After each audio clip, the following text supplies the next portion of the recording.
I gotta say this to my white friends. Don't ever be afraid for somebody to call you racist. If it's racist for you to support a president that makes sure we have the lowest black unemployment, to make sure black babies ain't being killed, to make sure there's money invested in our community, well, tell them you're the best racist ever. I mean, and somebody, please do me a favor. Can somebody tell Donald Trump how to be a racist? Because he's not doing a good job. Yo, Black Lives Matter! Actually, all lives matter. That's racist. Black Lives Matter! One day later. That's racist. All lives matter! It's $24 billion here and there, $500 million there. Some people want to be paid back, and members of the public are wondering, why are we suffering when you have all of this vast wealth? Those are legitimate concerns. Well, I think you're right about reparations in terms of if people want it, though, what they need to do is you always need to go back to the beginning of a supply chain. Where was the beginning of the supply chain? That was in Africa. And when... Ooh, that was an... Okay. You study today's black culture is trash. Ain't nothing positive about black culture. We're not highlighting spelling bee winners. We don't talk about the newest black business that's doing good. When you go on social media, you look at some of the most trending videos and trending topics. It ain't black empowerment. It ain't uplifting black people. When you look at our movies, we ain't got no black heroes. Black culture has black propaganda. Hitler used propaganda to get the Germans to turn on the Jews. We use propaganda for our culture. We propagate pimps, gangsters, killers, womanizers, robbers, deceit, being unfaithful. We got some propaganda, homie, that's brainwashing. I am a pastor. I'm a man of faith. I have a profound reverence for life. Well, I want to save your life. I have to respond to this very quick because he told me Black Lives Matter. And if you think about it, Senator, in Atlanta, Georgia, there's more black baby that is aborted than anything. So if Black Lives Matter, why are you not protecting those babies? And instead of aborting those babies, why are you not baptizing those babies?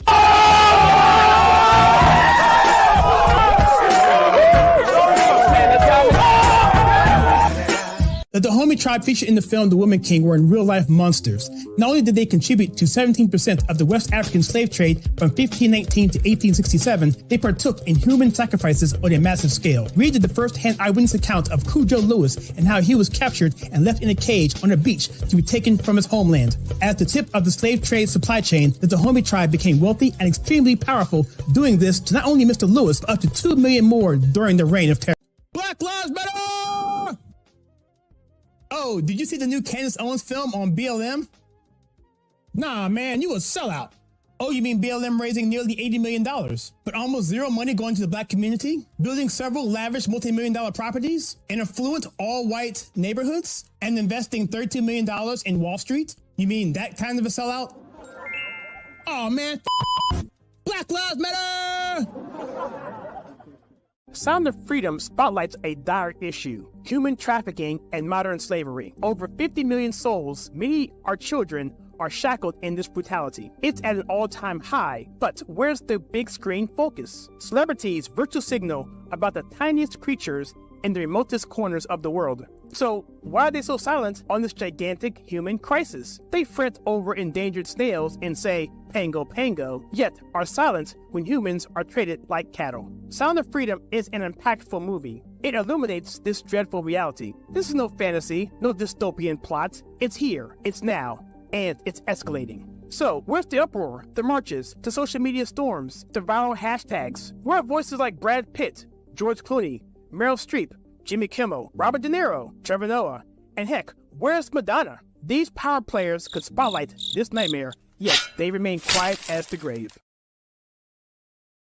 Because we do not want to be numbers, we will defend the value of the human being. Every single human being, because each of us has a unique genetic code that is unrepeatable. And like it or not, that is sacred. We will defend it.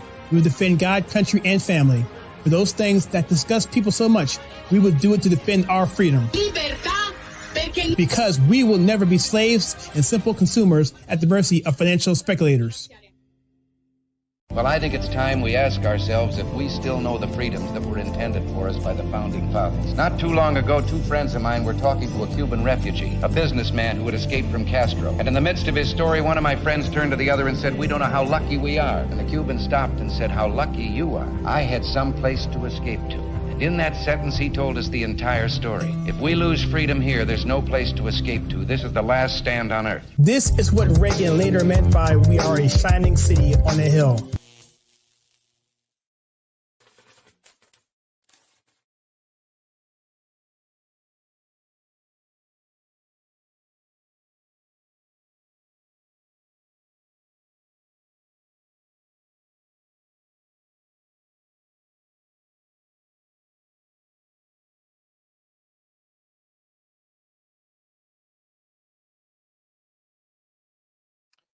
Hello, everybody. How are you doing? My name is Kyle, and this is the Conservative Take, and this program is called uN-wOKe. It's a new program that I developed a few weeks ago, and I wanted to do this because what we're seeing now in society is absolutely insane. It's absolute clown world, what we're looking at. And I remember when woke first came out, it was something that we laughed at, joked about 3 or 4, maybe 5 years ago. And it's like, yo, that's interesting. People are using that term, but now wokeism essentially means communism. There's no other way to look at it. Wokeism is a way of separating us by different levels, different classes, different whatever, simply so that we can fight amongst ourselves and so that the other people who are in the know can come in and help regulate, create needs, and then we have to actually acquiesce to that. That's what wokeism is. And so this program is dealing with that. It's dealing with that and giving a conservative take on that particular climate. So thank you for coming out. This is a live stream. This is going to be on YouTube and Facebook for the first hour. The second hour, we're going to be dealing with Rumble, where I can just say whatever I want to say. And so this is going to be a 2-hour formatted show. We will have guests, we'll have games, we'll have giveaways. This will be a fun environment. And I want to try this time slot because I think it's a time that people would actually come on board to take a look at.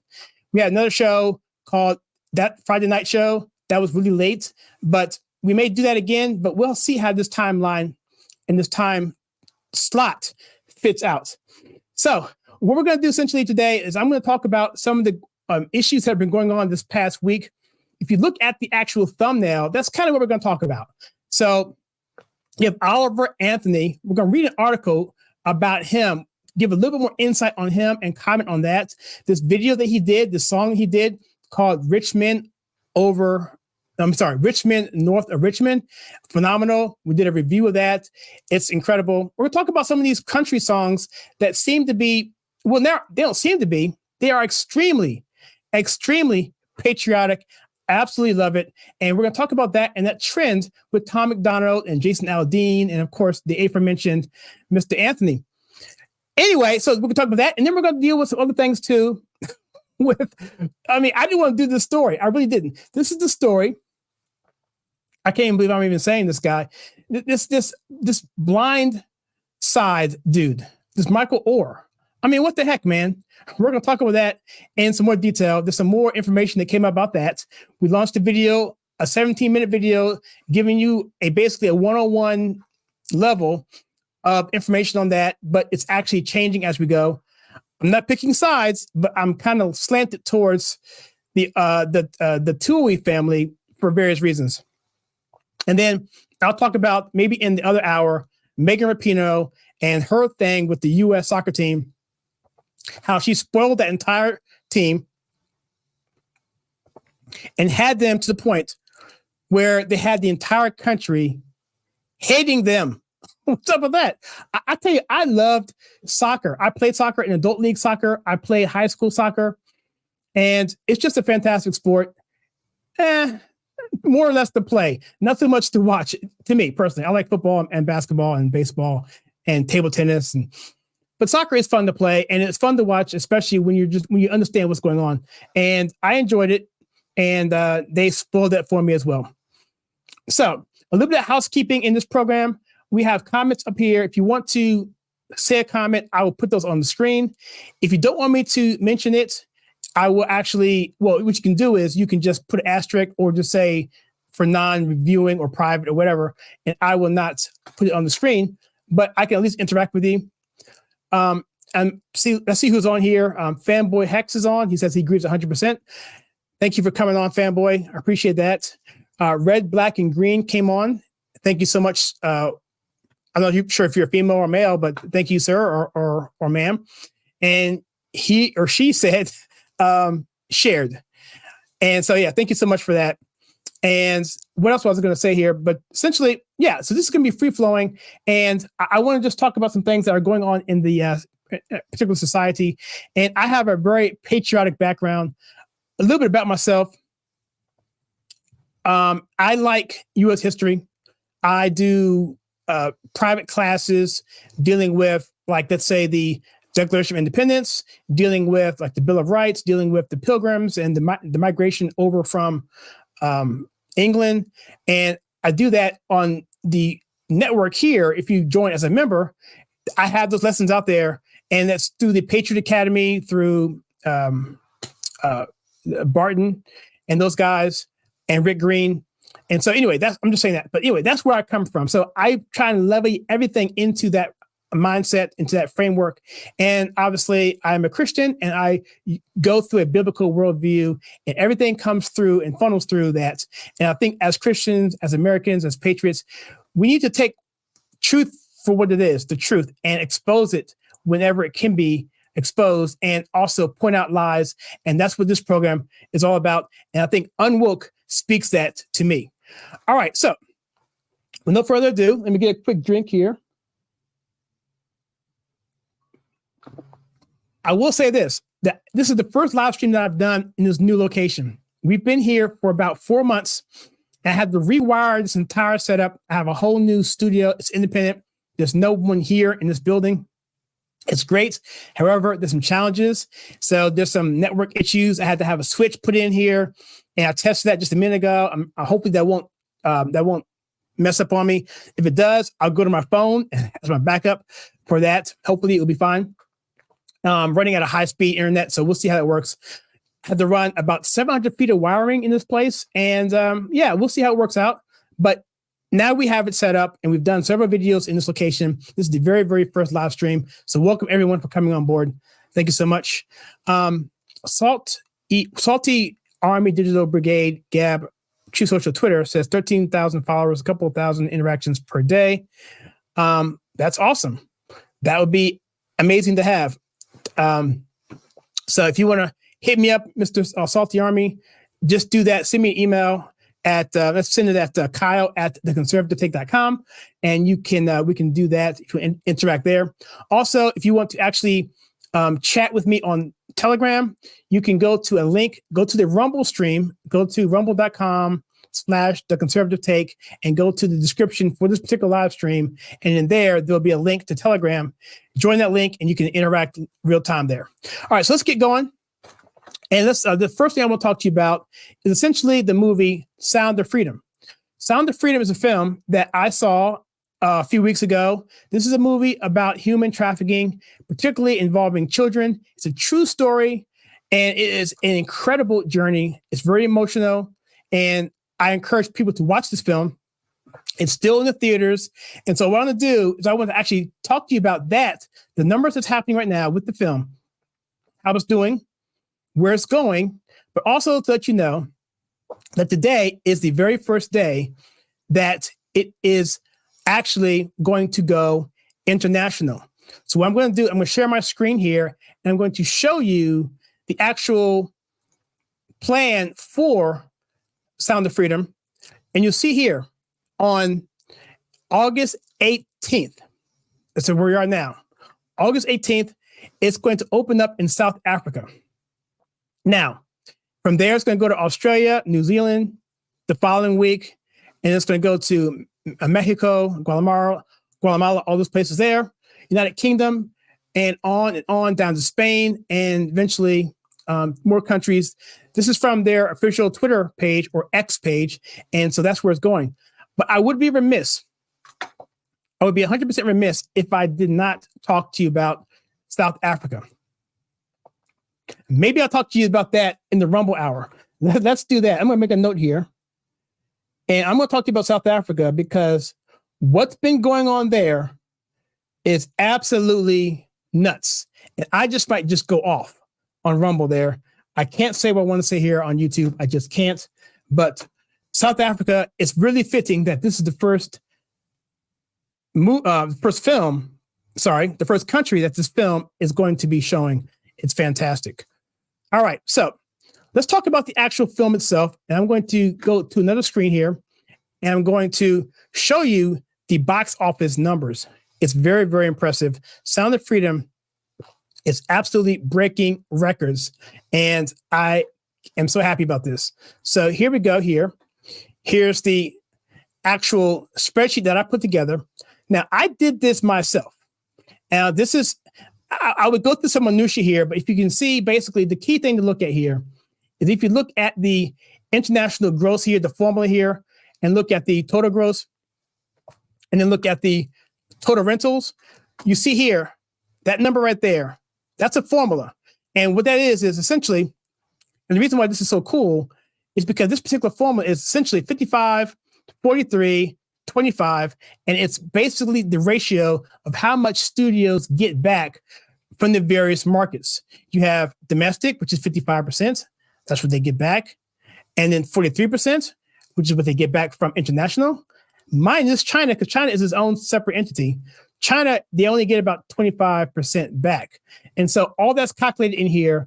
And so this is based on accurate numbers as of today in terms of the movies that are out currently. And the column number N, it's in theaters. These are still in theaters. For instance, like Little Mermaid just went to streaming, so that's no longer on the list. And so that's that. And just so you know, as an aside, you see this number here at the bottom, this negative 1,145,011,426. This guy here is an amount of money right now, estimate that Disney is losing right now for its past roughly 10 films. The latest film that it basically messed up on was this film called The Haunted Mansion. And right now it's losing somewhere around $192 million. That will get smaller because it's only like in its 34th week. However, that's bad. You see Indy 5 is going to lose roughly around $200 million easily. The show media is saying $100 million. But when you add the numbers together, when you talk about the total print ads, which is what no one wants to talk about, that is where big holes come in terms of marketing, where that goes back to basically just vendors, web pages, marketing companies, and everything else. That goes out the window. And so they're going to lose over $200 million easily. Now, with that put in place, let's look at Sound of Freedom right here. Sound of Freedom, and by the way, Barbie and Oppenheimer are just going insane. That's just, it's nuts. I can't, Barbie is right now, it's incomprehensible right now. I can't understand its success. I don't know anything about it because I haven't seen it, but that's maybe a misnomer, or maybe it's just I don't know, an anomaly. But the brand of Barbie is still very strong. And the director is actually a very good director. So, notwithstanding, let's take a look at Sound of Freedom. As you see here in this column here to the right, profitable. Right now, $81 million is going back to Angel Studios. This is after everything has been paid. So let's go from left to right. So it was released on the 4th of July. Its domestic gross so far as of right now, as of about an hour ago, is $174 million domestically. Internationally, it's zero because today's the first day anything is coming in internationally. China, same thing there. And international gross minus China is still nothing because there's nothing, minus nothing means nothing. Total gross is the same. And the production costs, I'm guesstimating at about the production costs are $14.5 million. They've already said that. And I'm guessing a global print ads of about 500,000, somewhere in there. Because I've seen the budget be anywhere from 14.5 to $15 million. So I'm guessing at the 500.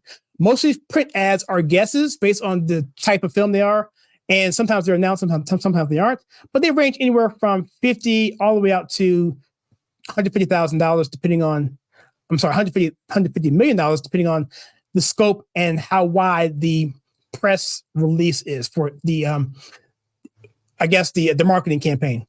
All right, so that's $500,000 there, and the total rentals, which means back to the studio. If you do the math here, they're getting 55% of that money coming in, so they're going to get $96,000, but they're going to be less $15,000 for the total cost, and they're going to be making around $81 million to date, which is absolutely incredible. I think they were only looking to make maybe a third of that in their best case scenario. Well, that's what they're doing right now. And the cool thing about Sound of Freedom is that they are doing so much more, so much better than their total cost. Total gross. So in other words, their production cost is 14.5, but they actually grossed over 10 times that. And looking at Barbie, which is pretty good, it's not as high as that, but it's still pretty good. So that's where we are with Sound of Freedom. And I'm just curious for you guys, have you seen the film? What are your thoughts of the film? And just comment below. Because to me, personally, I thought the movie was incredibly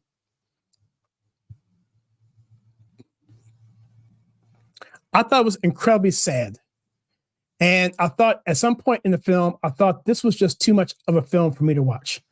Because the kid in the film, the young boy, was the exact same age as my son is right now. And up to the month, up to the year and the month. And that to me was just too much. And I just, if you haven't seen it, I'm not going to go further into it. Hey, Jerry, how are you doing? Thank you for coming on. Jerry, I was just talking about, Jerry's a dear friend of mine from social media. Jerry, I was just talking about, let me show you real quickly, Jerry, since you're still here. I'm going to show you quickly, Jerry, just the numbers that the Sound of Freedom is doing. And just to recap here, just for Jerry's sake, 'cause I love her and she's been really loyal and just been a good supporter of me. Just wanted to show you, Jerry, this is what Sound of Freedom has been doing. Right now, Sound of Freedom is profiting around $81 million after everything has been paid. Taxes, tags, and freight, all that together, because it only cost the company $15 million to make, yet it grossed 10 times that, which is incredible, $174 million. And that is where we are. And by the way, Jerry, in case you didn't know, Sound of Freedom right now is going to launch right now in South Africa today. So we get the numbers in hopefully in a few days, and it goes to other theaters as well after that. And so that is that. And I just think that's really, really, really, really cool. So just getting back to Sound of Freedom. Yeah. Fanboy, what did you think about it? Because to me, I said in my review of this film, and I'll be transparent, I cried like a baby in the theater. And I never remember crying in a theater like that. I think Passion of the Christ, I think I did that in Passion of the Christ. Now at home, I've seen films at home and I cry all the time. I cry at commercials. But in the theater, I'm a little bit more poised. But it was just a rough film to watch. And I have not seen the movie again. I've paid for other people to see it. I've done that. And I do plan on seeing it again in the theater. It's just I got to get my courage back up again. But it was very, very powerful. But the best thing about the film to me is the message that it puts out for the audience. It raises awareness, and it also is a film that is going to raise the kind of money that's going to help other organizations to do the same thing. In fact, there's another film coming out pretty soon. I'm forgetting the name of it right now, but it's another film that's coming alongside this movie and talking about the same thing, human trafficking, dealing with children. And if I get that information for you, I'll get it to you. There's an interview with the director on Red Liberty Media. At the first break, I'll give a link to that. You can go check out the interview with the actual director of that film. And it's coming out. I'm not sure when it's coming out, but it'll be out soon. But back to what I'm saying, the film was so powerful, but it's also a film, personally, that I think was actually an adventure film. Because at the end, it's well, I'm not going to spoil it. Anyway, but I'm so happy that this film is doing that. And I'm going to put your comment here, Jerry, on the screen here, remove myself here. Fanboy Hex is an excellent film. Absolutely. I think he said you saw it. And let me see here. I saw Sound of Freedom in theaters. At the end of the movie, everyone cheered for the movie. first time in a long time I've experienced people applauding for the movie. Now, we didn't applaud in my theater. I think people just sat there and watched the credits to the very end, because I'm not sure if it still has it, but it had that countdown saying, wait to the end of the film. We're going to give you a message. So we were all waiting on pins and needles watching that. And, but the film is really, to me, if I wouldn't just talk about the film, it's absolutely a masterpiece, an absolute masterpiece, because one thing it was able to do, it's able to take a subject that was so important and so powerful and so emotional, and it makes you so angry, and how it plays out in the end, it turns into like a Rambo movie almost in some ways, an adventure film, which I thought was really, really good. So yeah, kudos to Angel Studios, and shame on you, Disney, for turning this film down. Shame on you, Disney, for saying, you know what, we're going to put this film on the shelf. we're not going to.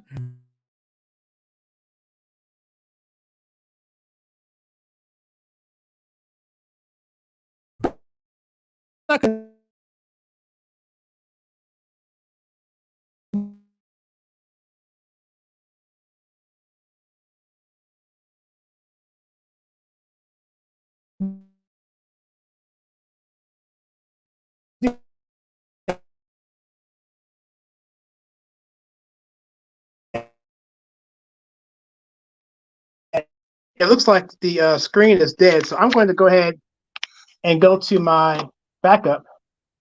Let me see here.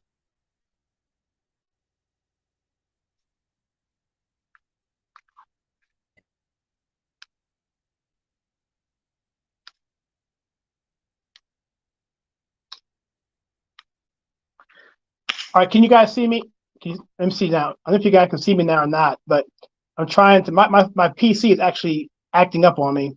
Hopefully this will still be, let me try this here. All right, let me, how's that? Hopefully that'll be better. Okay, sorry about that.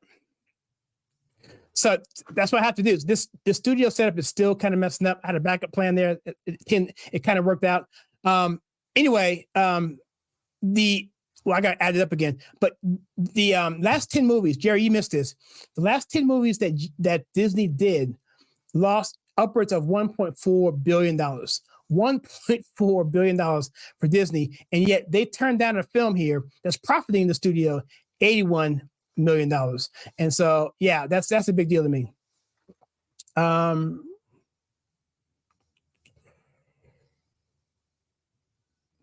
me see here. Okay, yeah. So Salty Army Digital Brigade says, please give a few seconds of your time and slide by one of these accounts and check out live stream and have it. Sure. I will do that. Just send me a link there or email. I'd be happy to do that. Yeah, I mean, like I said before, this setup is still very new. I'm going to work these kinks out. Hopefully this won't happen much more. Because before I had a digital, I had fiber. Okay, I had AT&T fiber. Now I have Spectrum cable, which is not the best. But also I'm running a wire 700 feet from where my main server is to this location. And so that could be something else going on there. We'll figure it out. I'm excited to see the numbers for the film come late September. I'm hoping it'll get to 200 million domestically. That's kind of a stretch now, but I'm hoping it will do at least 50 million internationally, giving it, let's say, anywhere from the range of 180,000 to 200,000. I'm sorry, 200 million. Sorry, 180 million to 200 million in total international sales, because the record is Passion of the Christ at around 300 something million. I don't think it's going to hit that, not anymore, because the competition is just too much right now in the box office being in the summer. But still, I mean, given what's going on post-COVID, post the fact that people aren't going to the theaters like they used to anymore, and which is why Barbie is such an anomaly. Oppenheimer, the same thing. But Hollywood in general is just not doing well, particularly if you want to talk about the strike and how that's affecting the studios. and the actors and the writers and stuff like that. Which to me, I don't care because they're all woke and they get what they deserve. All right, so let's move on to my next subject here, and I kind of want to talk about the Michael Oher situation because that to me is something that is ever so changing, and I want to just bring this up here and just kind of talk about that. If you don't know what this situation is, I'll explain it before I put it up on the screen. But essentially, Michael Oher is a former player in NFL. He played for the Ravens. He was drafted in 2009. He ended up going to the Carolina Panthers. He played in 2 Super Bowls, lost one, won one, and ended up his career in Tennessee. And so this guy, Michael Oher, was featured in a film called The Blind Side. This film stars Sandra Bullock. She won the Best Actress, I believe, for that film. And it had an all-star cast. And so the film was basically about the true story of this guy named Michael. He was on the streets. His mother was on drugs. His dad was not in his life. He's a black man, so that goes par for the course. And he had some natural ability with basketball and football. And they meaning the Tua family, decided to somewhat adopt him into their lives so they can get him into college. And he ended up going on to the NFL, like I mentioned before. So the movie did really well. It grossed $310 million. This is way back when. So it probably, today's money, that's probably $500 million by today's standards. Very, very, very, very, very good movie. But now it just appears, and doesn't appear, I mean, he did, Michael, that is, he filed a petition to have damages inflicted on his former guardians. And initially, the story that came out was really, really bad in terms of the guardians or the conservators. But as more information has come out, we're finding out now that his story isn't quite adding up. And if you go and look at the video that we just posted back at 10 o'clock this morning, Eastern time, we go through as much information as we had at the time. And that was only 24 hours ago. And things have changed even more so since then.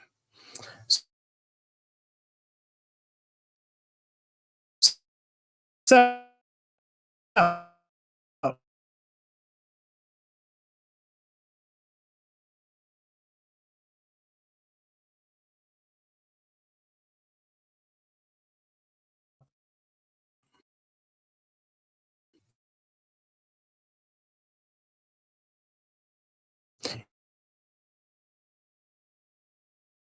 it appears now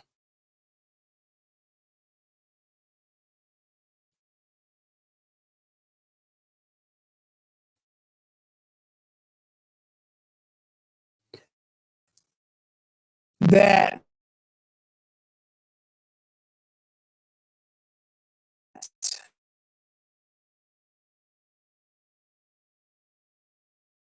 Michael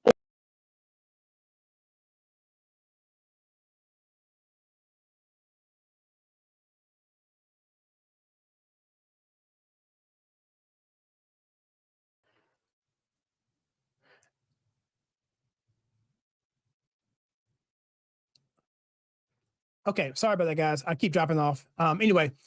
So if you caught what I said, the conservatorship basically said he wants damages paid based on the fact that he wasn't told the truth, whatever. Anyway, so this article here, which I'm going to bring up again, hopefully this won't keep messing up, essentially says that Michael Oher's blindside paycheck allegations called into question as lawyer makes a bombshell claim. Now, supposedly, what happened was that he was actually received $100,000 from the profits of the Blind Side, just like every other member of the Tui family. See, he claims that he got nothing and that he didn't even know that he was a non-member of the family. However, in his book back in 2011, he said multiple times in the book that he was a conservator and that everything that we're seeing now from the movie was actually true, at least as far as that's concerned. And 2 lawyers from the Tua family said, look, we split the money down in half. It was like $250,000 for the if I see this right, $250,000 for the rights to the movie, and I think $100,000 to the actual profits of the film. So he should have got somewhere anywhere between $100,000 to $200,000, based on however that works out in terms of the percentage split between the family and Michael and the writer, whose name is Michael Lewis, who's the writer of the book, who owns the story, the screenplay, and that sort of thing. Anyway, so the article here says this, and this is just one more thing coming out against him. And what's really discouraging about this whole thing is that what's happening is they are pitting this whole race thing on, the family of the Tuas. They were independently wealthy from the beginning. They had multiple franchises, and I believe they sold those franchises for somewhere like $200 million. And there's a lot of speculation now as to what's going on.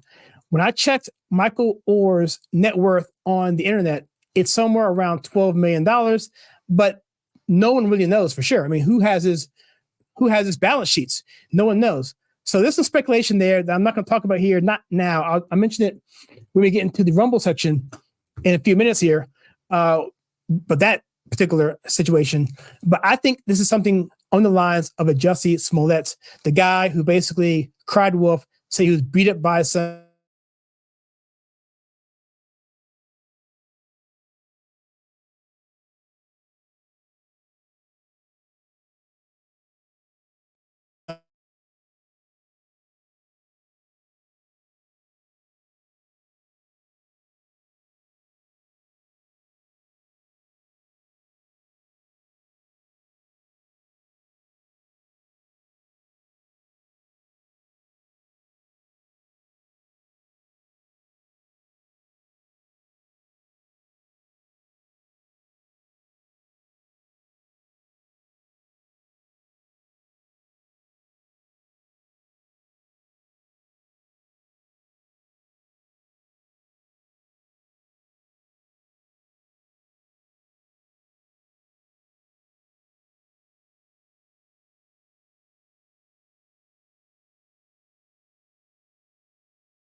So sorry about that, guys. So anything dealing with the banning of this film has to come down to the producers and the screenwriters and the director, nothing else. But the point is that they're using this as a wedge issue. Like I mentioned in my monologue in the beginning, is that this wokeism is nothing more than communism disguised as something nice when it's not. All it is about division to create that kind of friction so that other people can come in and capitalize on it. All right, so now I'm going to go through some of these questions here on the board here and interact with some of these people here. Jerry says she's excited about the film. This is Sound of Freedom to see the numbers. Salty Army is telling me about the bugs getting worked out soon. Yep, I appreciate it. This is the first live stream we've had, and we've already conked out 1 time, 2 times. If you guys don't mind, I'll just keep refreshing it, and hopefully we'll get through this. Fanboy says, you know what's funny? Everyone loves the movie franchise The Equalizer, but hates The Sound of Freedom. And they're both stories about fighting sex trafficking. Only difference is that one story. You know what, Fanboy? That is awesome. I saw the trailer for Equalizer 3, and even though the second one wasn't as good as the first one, I like what you said there because it's accurate. And I can't wait to see Equalizer 3. Just because Denzel's doing it, and I know he's not going to be part of something that's going to be something woke. I mean, he's got a head on his shoulders. Now, he's done some things that are a little bit wokey, but nothing like what's going on today at all. So, yeah. Yeah, man. Dude, it's wired indirectly I'm wired in directly through a direct drop cable, Cat 6, high-speed internet. It shouldn't be doing this. I might be better off just doing this on a wireless and not even doing this as a whatever.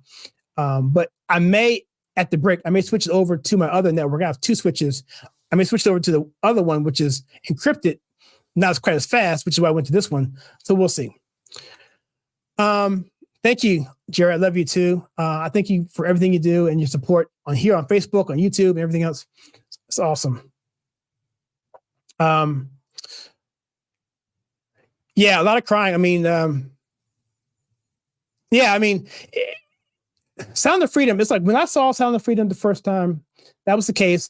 And the only time I can think about something like that was Passion of the Christ and Saving Private Ryan. I didn't cry during Saving Private Ryan, but at the end of that film, no one moved for like 5 minutes. I mean, the credits were done. No one moved. I mean, it's weird. It's weird. You know, anyway, so that was a powerful one. So those three movies. And yeah, let me see here. I loved it. Yes. Well, I appreciate it. We've been doing this this is our 4th year now. Are you familiar with Salty Cracker? I like watching his stuff. He's got a really good channel and he hits them pretty hard. So let me see. So thank you for that, Salty. I love Denzel too. Even if he's woke, he's an awesome actor. Yeah, he's a little woke, but he's nowhere near like these other ones. And like, again, he understands. You see that clip of him when he's talking about the truth and telling the media to tell the truth and not just be first.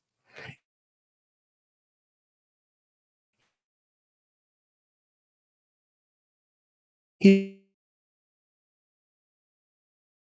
very smart.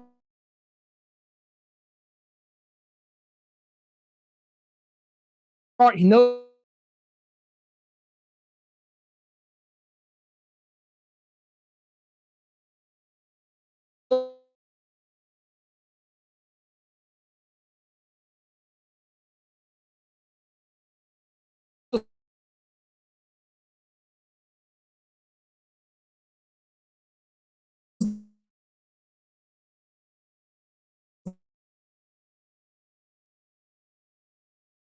all right, if you guys can hear me or not, but here I am. So this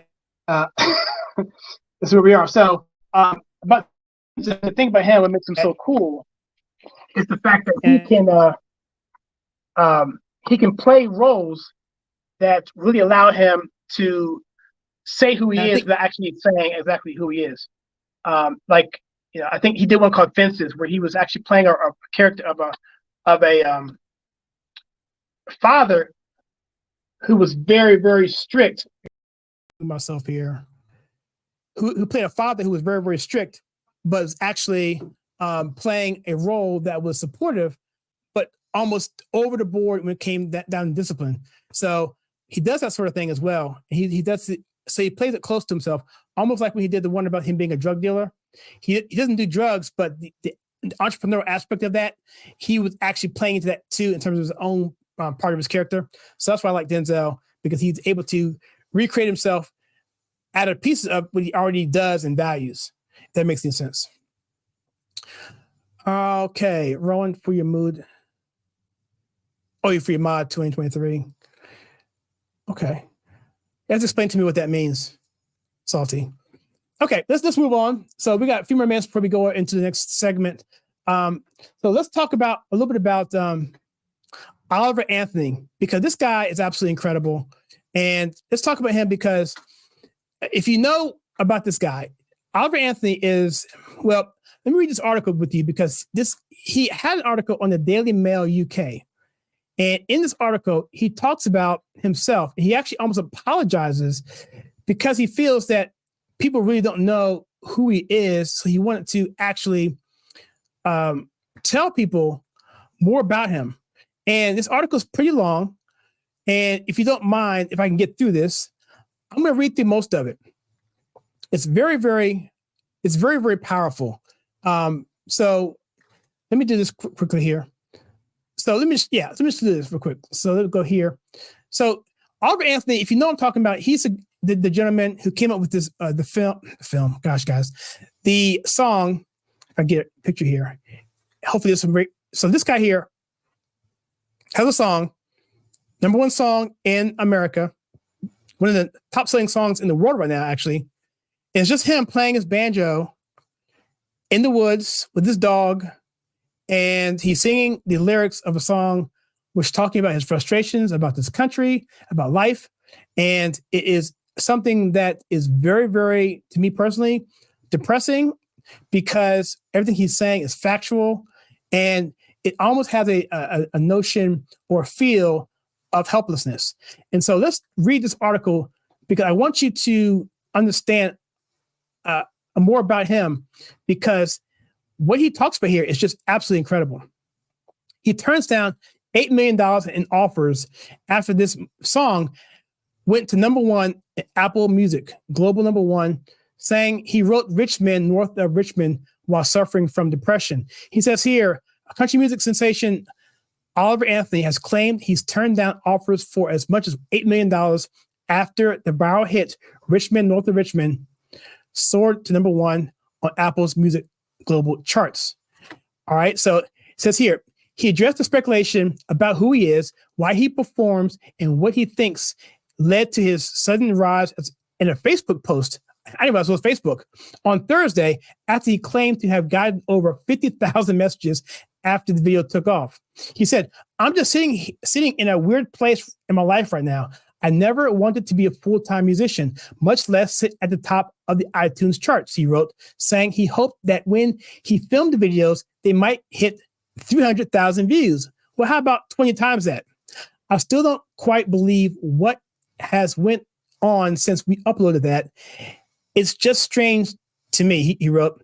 He confesses to have gotten blank stares from people in the music industry after he rejected $8 million. Then let me just break here real quickly and talk about that real quickly. So you have a guy suffering from depression.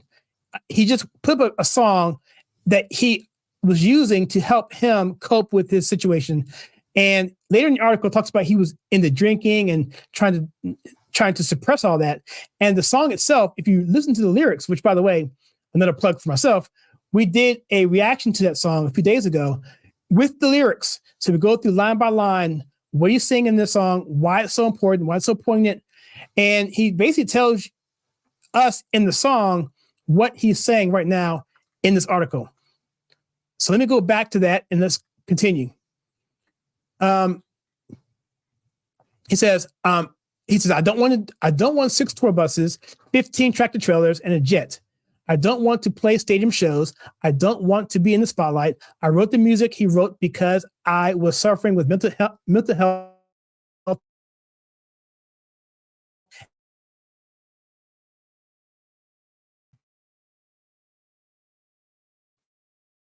And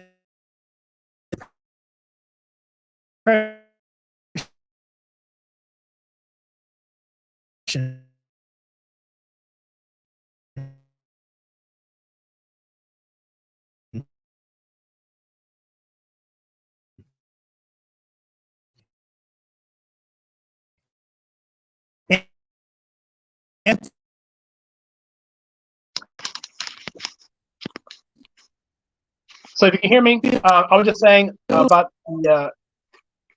See, it comes back, so I need to do it again. So let me do this real quick.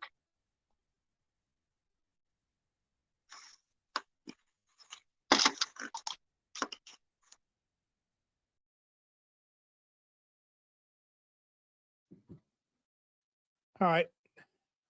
So anyway, so basically what he was saying was that he was the idiot he's just an idiot with a guitar. And I was saying that no, he's not an idiot with a guitar. He's actually someone who is a patriot, who's actually trying to do something positive for people, try to help people with whatever grief or whatever anxiety that they're going through. Because he said later on in this article that he was just feeling that this country is just going downhill and that he was sad about that.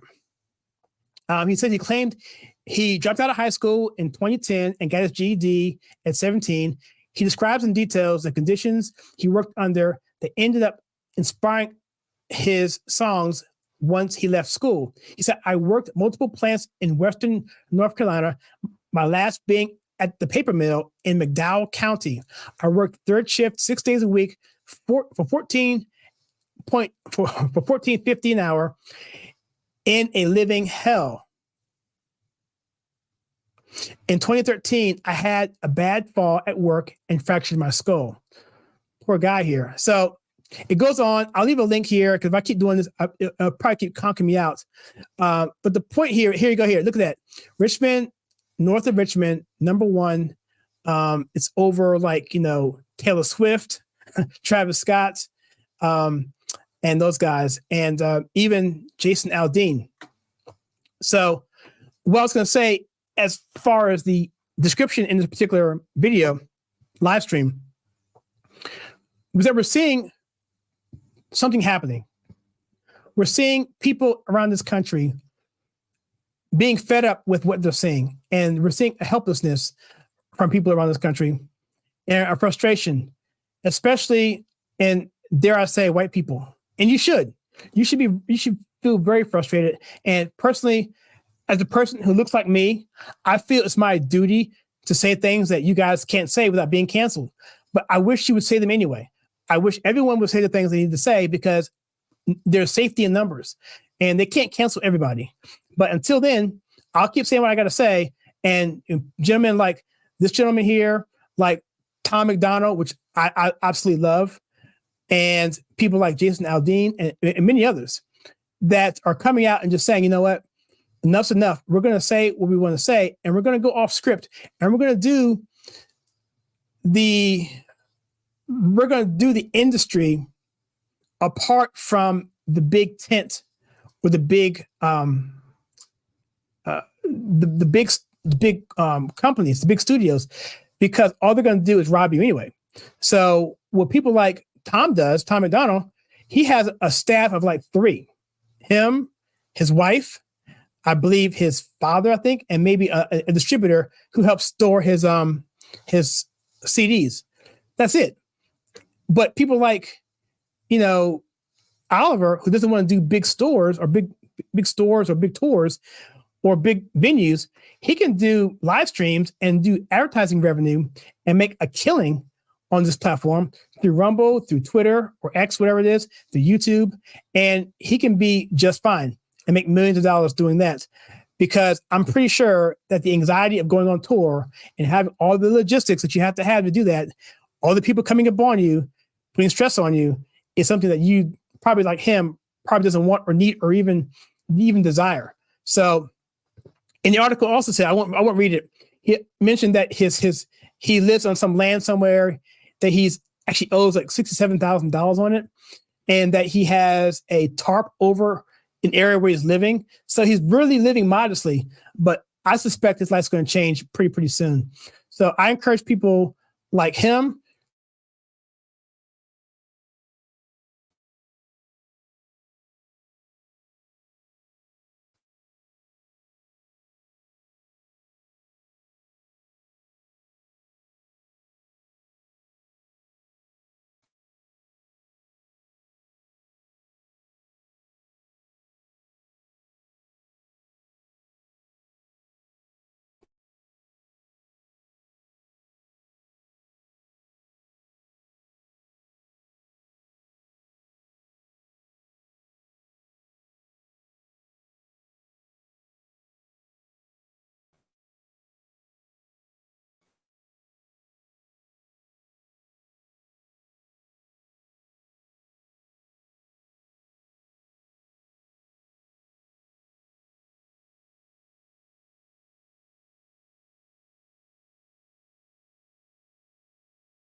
All right, so yeah, I'm going to talk about the Rumble stream. I'm going to talk about the Megan Rapinoe there, and I will talk more about the Blind Side and about basically what's going on with that and why I think the woke left is so mad about this film, because essentially their narrative is being shaken. All right, guys, so we're about 5 minutes short of that. I'm going to take a break here. And I'm going to jump over to Rumble right now. And I want to thank you guys for hanging out here if you're on Rumble right now, just stick where you are, and we will just, I'll see you once we get over there. And let me see some more comments here. Yeah, I do have a moderator, Salty, and we've had moderators in the past, and it is helpful. But you're right, we do need to have that once we grow. And in fact, what we're trying to do is we've been trying to do for a while actually, is try to do live streams where you have call-ins. And there's a way you can do it using Discord, which we have it all set up. But for that, you need about 2 moderators for that to work properly and for it to go through the right way. But we're not quite there yet. And like you said, as this grows, we'll do that more. I'm going to try to set on a time that this can happen. I think 5 o'clock may be the time to do it. So, because basically that's what YouTube suggests in terms of the time to jump on. All right, guys. So that being said, before I get conked out again, I'm going to jump over to Rumble right now. And first of all, let me just thank, first of all, the people who are members on this channel. I'll let that go a few times here. These people are members on our YouTube, and we have people also who are on locals as well who pay, but this is just YouTube. And so I want to thank my VIP sponsors for helping us out. Many of you have been on there for a couple of years, and it gives me the motivation and it gives me the desire to continue doing stuff like this. And so, yeah, so thank you so much for that. And so we'll be leaving YouTube in about 5 minutes. We jump over to our second hour, link in the description of this video, which actually is not there, unfortunately. Just jump over to Rumble. The link for Rumble should be in the description. Go over there and you'll see it over there on the screen. All right, guys. So with that being said, I will see you guys in a few minutes, right around 6 o'clock Eastern Standard Time. Thank you so much. And I will see you in a few.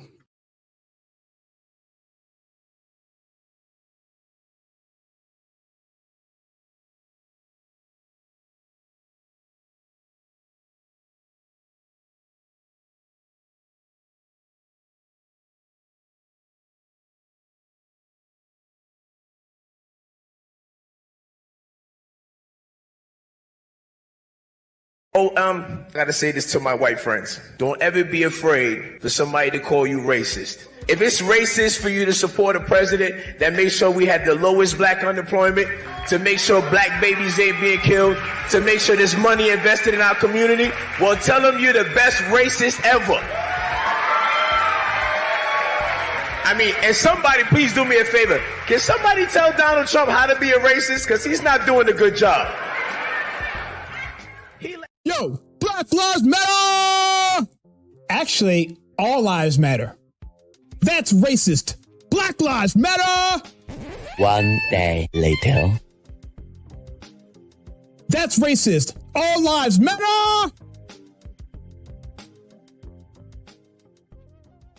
There's $24 billion here and there, $500 million there. Some people want to be paid back, and members of the public are wondering, why are we suffering when you have all of this vast wealth? Those are legitimate concerns. Well, I think you're right about reparations in terms of if people want it, though, what they need to do is you always need to go back to the beginning of a supply chain. Where was the beginning of the supply chain? That was in Africa. And when... Ooh, that was an... Okay. You study today's black culture is trash. Ain't nothing positive about black culture. We're not highlighting spelling bee winners. We don't talk about the newest black business that's doing good. When you go on social media, you look at some of the most trending videos and trending topics. It ain't black empowerment. It ain't uplifting black people. When you look at our movies, we ain't got no black heroes. Black culture has black propaganda. Hitler used propaganda to get the Germans to turn on the Jews. We use propaganda for our culture. We propagate pimps, gangsters, killers, womanizers, robbers, deceit, being unfaithful. We got some propaganda, homie, that's brainwashing.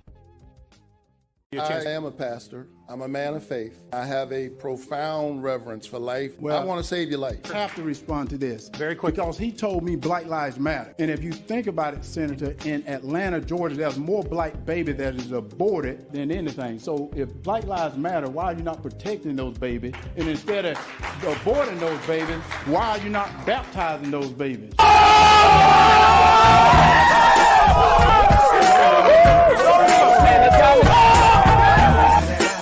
The Dahomey tribe featured in the film The Woman King were in real-life monsters. Not only did they contribute to 17% of the West African slave trade from 1519 to 1867, they partook in human sacrifices on a massive scale. Read the first-hand eyewitness account of Cujo Lewis and how he was captured and left in a cage on a beach to be taken from his homeland. As the tip of the slave trade supply chain, the Dahomey tribe became wealthy and extremely powerful, doing this to not only Mr. Lewis, but up to 2 million more during the reign of terror. Black Lives Matter! Oh, did you see the new Candace Owens film on BLM? Nah, man, you a sellout. Oh, you mean BLM raising nearly $80 million, but almost zero money going to the black community? Building several lavish multi-million-dollar properties in affluent all-white neighborhoods and investing $32 million in Wall Street? You mean that kind of a sellout? Oh, man, Black Lives Matter! Sound of Freedom spotlights a dire issue: human trafficking and modern slavery. Over 50 million souls, many are children, are shackled in this brutality. It's at an all-time high, but where's the big screen focus? Celebrities virtual signal about the tiniest creatures in the remotest corners of the world. So why are they so silent on this gigantic human crisis? They fret over endangered snails and say, "Pango, pango," yet are silent when humans are treated like cattle. Sound of Freedom is an impactful movie. It illuminates this dreadful reality. This is no fantasy, no dystopian plot. It's here, it's now, and it's escalating. So where's the uproar, the marches, the social media storms, the viral hashtags? Where are voices like Brad Pitt, George Clooney, Meryl Streep, Jimmy Kimmel, Robert De Niro, Trevor Noah, and heck, where's Madonna? These power players could spotlight this nightmare, yet they remain quiet as the grave. Because we do not want to be numbers, we will defend the value of the human being. Every single human being, because each of us has a unique genetic code that is unrepeatable. And like it or not, that is sacred. We will defend it. We will defend God, country, and family. For those things that disgust people so much, we will do it to defend our freedom. Because we will never be slaves and simple consumers at the mercy of financial speculators. Well, I think it's time we ask ourselves if we still know the freedoms that were intended for us by the Founding Fathers. Not too long ago, two friends of mine were talking to a Cuban refugee, a businessman who had escaped from Castro. And in the midst of his story, one of my friends turned to the other and said, "We don't know how lucky we are." And the Cuban stopped and said, "How lucky you are. I had some place to escape to." And in that sentence, he told us the entire story. If we lose freedom here, there's no place to escape to. This is the last stand on earth. This is what Reagan later meant by "we are a shining city on a hill."